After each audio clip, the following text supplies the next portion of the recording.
What's up, Barnhill family, and welcome back to your home for all things combat sports. Yo. So, Sean O'Malley, Chito Vera, the third pay-per-view of 2024, the rematch, the one loss on Sean's record that he vehemently disputes and is going to be looking to get back come March.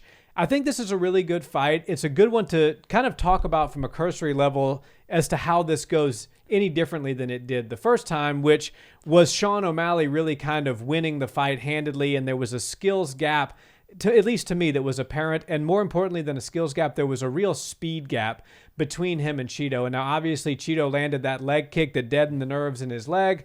Sean went down. Chito finished up with some nice ground and pound, and fair play to him. But it looked to me like had something, 1 in a million, which is kind of what that was, hadn't happened, that Sean was going to cruise his way to victory. So do you see Chito really in the time since they fought last being able to make up the skill and speed gap, especially seeing as how much better Sean has gotten since they fought the first time? Well, it's a great fight, and the world of MMA is always progressing at a rate faster than any other sport or combat sport for that matter. It is moving like crazy. And then there's just a couple of outliers that are progressing even faster than the rest of the pack. And Sean O'Malley's definitely one of those guys. And while I really did enjoy the first match between these two, or what we got of the match, Chito Vera did look to me like he was significantly slower. And if it weren't for the perennial nerve, which a lot of people had their eyes open to that night, and the low calf kick, most people were only kicking towards the thigh. Now everybody's kicking to their calf. I really do think that Suga Sean would have been able to come on strong and use that range and speed that he's known for now. For me, I love when people talk about the striker versus grappler match because that's a tale as old as time. But what's even more interesting is when you have two guys that are strikers, and they're very good strikers, but they have totally different styles, totally different game plans, and their approach to striking couldn't be more different, right? You've got Sean, who's very dynamic, and while he doesn't stand like a karate fighter, he does throw a lot of stuff that makes you think maybe he grew up in a dojo or something like that. He's also really sharp with his boxing. It makes it look like maybe he grew up doing Golden Gloves or something. He's just a very dynamic striker all around. Chito Vera is way less glitz and glam, way less shiny stuff going on, but what he does is throws quality power shots at you all night long. And if you give him 5 rounds to do it, even better, because he really starts to come on later in the fights. And the best way to predict this fight is to go off of history. Chito has always been a bit of a slow starter, and he throws his quality punches and really comes on later in the fight. And Suga Sean O'Malley starts better than almost anybody in the entire UFC. If not, then definitely the best, one of the best starters in the bantamweight division. And if he's able to go in there and steal the first 3 rounds from Chito Vera because Chito's getting his reads and being patient, then you could have a Chito Vera fighting, from behind and starting to leave himself out there and having to make some mistakes and do some things that maybe he wouldn't do if he were up or had at least 1 round of the first 3 on the scorecards. But Suga Sean O'Malley is so hard to beat in the beginning of a fight because he uses that range so well. And he has shown us a little bit of gas tank issues. He's not the best at preserving his energy, but that's because the stuff he throws is so explosive. It's so creative. When you're spinning around and you're throwing everything on these long extended power shots and these 2s and 3s and long kicks and jump kicks, you're going to gas out. And that's not Chito's style at all. He loves to go in there and he'll throw kind of a traditional Muay Thai look at you, but he's just slow and methodical and like a juggernaut, always coming forward. So I really do see this fight being different than the first one. And I obviously, you call it a fluke, don't call it a fluke. Whatever happened to Sean O'Malley happened. He did lose that fight, but I think he's made more progress than almost anybody in all of mixed martial arts. And that's why I'm kind of leaning towards him in a super early prediction to get his hand raised in the rematch.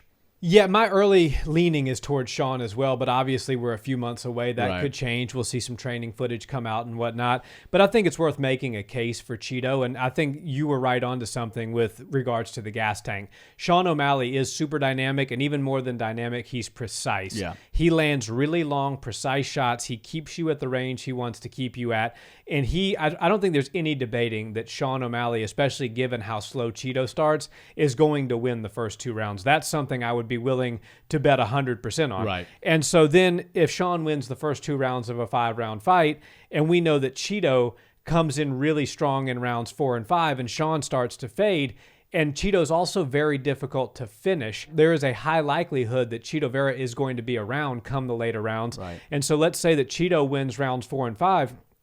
that does make round 3 of the fight extremely interesting, and whoever wins that could end up winning the fight. Now, I do believe that Sean has the precision to knock Chito out as well as the volume, and I believe Chito has the one-punch KO power to finish Sean, and so this could easily be a finish as well, and it could actually be a finish for either man, in my opinion. And the strong case when you talk about Chito's power is how he won the fight against Rob Font.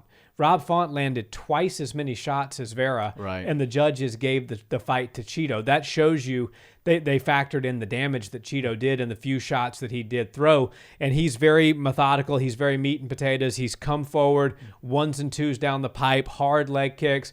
He's going to be trying to attack that perennial nerve again, I believe, of Sean, because in his mind, that wasn't a fluke. In his mind, that was a kick that I was looking to land to try to deaden the leg. It happened in one kick, and that's great. But, I was going to keep chopping that leg until the tree eventually fell down anyways. And so I don't think that Chito's going to be looking to do anything different than he did in the first fight. I think he's just going to be looking to be a more improved version of that. And so I'm very excited for this. As you said, it's not striker versus grappler. It's not the traditional matchup that we always talk about. It's striker versus striker, but for all intents and purposes, this is just as different as a striker versus grappler matchup. Yeah, absolutely. Chito Vera is going to go in there, and while I agree with you, why would you change a game plan that worked for you and you got a guy out of there? You're the only guy to beat him, and you finished him pretty emphatically. But at the same time, you're not dealing with the same Suga Sean. And I believe, just like Leon Edwards had to prove to himself that he was actually the champion of the world, now we've got Suga Sean in there, and he'll be the first one to tell you, look,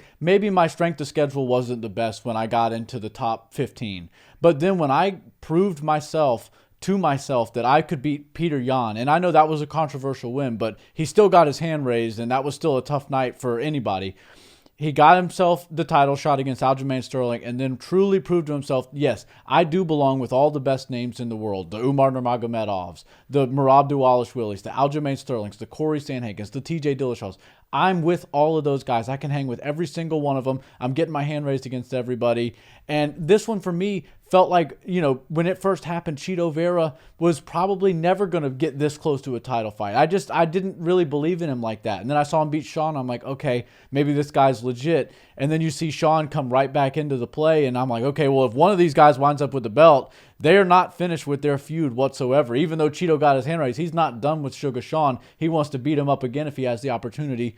It looks like that came way sooner than later. And I'm super excited for this fight because it feels like the real winners are the fight fans. These guys are going to promote this fight perfectly. They know exactly what buttons to press on each other to get the other one going. And then, of course, when you talk about inside the octagon action, they're going to be very exciting. Suga Sean has had so many fight bonuses thrown his way because he's always exciting. And the same thing can be said for Chito Vera. He's going to go in there with a different style, but it's just as entertaining as Suga Sean's. And the best man's going to come out with their hand raised. And if Chito Vera is able to beat Suga Sean O'Malley, you've got somebody real special on your hands. I'm just not fully ready to believe that he's made the same progress in his MMA career and on his MMA journey as Suga Sean. That's fair.